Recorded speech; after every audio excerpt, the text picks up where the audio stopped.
কলিঙ্গের বর্তমান নাম কি? উত্তর ওড়িশা। প্যারিস অলিম্পিক্স 2024-এ ভারত মোট কতগুলি পদক জিতেছে? উত্তর 6টি। অলিম্পিকে প্রথম কবে নারীরা অংশগ্রহণ করেছিল? উত্তর 1900 সালে। ভারতের কোথায় প্রথম কম্পিউটার ব্যবহার শুরু হয়? উত্তর কলকাতা। ভারতের শেফিল্ড পশ্চিমবঙ্গের কোন শহরকে বলা হয়? উত্তর হাওড়া। ভারতীয় সংবিধানে বর্তমানে কয়টি অংশ রয়েছে? উত্তর 25টি।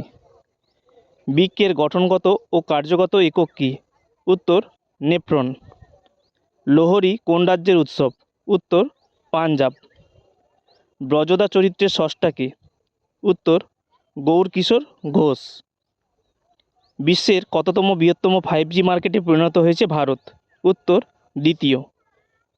কোষের আত্মঘাতী থলি কাকে বলে? উত্তরটি কমেন্ট বক্সে কমেন্ট করে জানাও।